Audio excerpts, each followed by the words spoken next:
Magkakain kami ng mangga, hindi na nga namin itatapon nga yung buto nun at gagawin namin to. Sobrang nag-trending na to sa TikTok kasi tignan nyo yung mangyayari. Ayan no, matapos niya nga kainin yung mangga, tapos natira ibuto, ayan, hinugasan niya ng malala. Tapos sinabon-sabon niya pa nga yun, tapos pinatuyo niya, tapos binlower. Tapos ganito to magiging itsura niya matapos niya sa mablower. Ayan. Hala, grabe totoo kaya to, wow! So tara, gawin natin yan, titignan natin kung totoo. So nakabili na nga tayo dito ng mangga. Cut natin dito sa gitna. Babalatan na natin.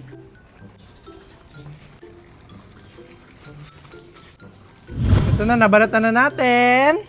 Ito na natin mabalatan, kakainin na natin.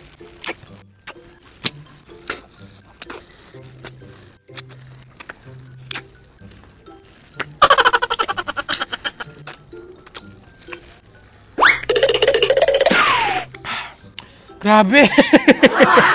Nabusog ako nun. So tara, ugasan na natin to para makita natin kung totoo yun.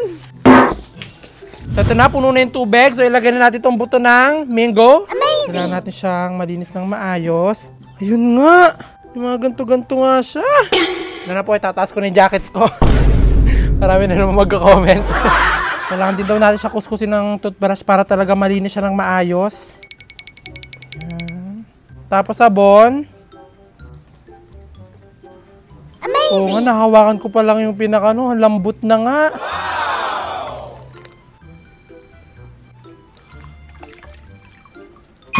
So, next na natin gagawin, ay papatuyuin natin siya.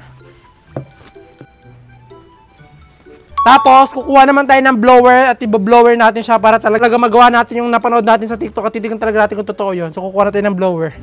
So, mukhang tuyo na to. So, i-blower naman natin para talagang bumuhaghag siya at talagang magkaroon siya ng perk at tulad sa napanood natin sa TikTok. Let's go!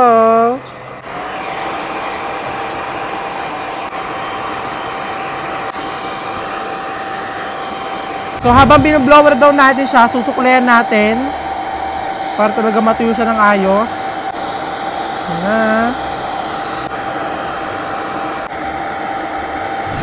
So ito na, finally natuyo na.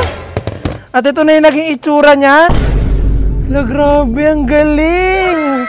Ang astig. Ganito pala itsura ng mangga kapag natuyo. Yung pinagkaiba nga lang sa akin, color white. Pinapanood natin color yellow. Siguro matanda na to kasi puti eh. Ayun o.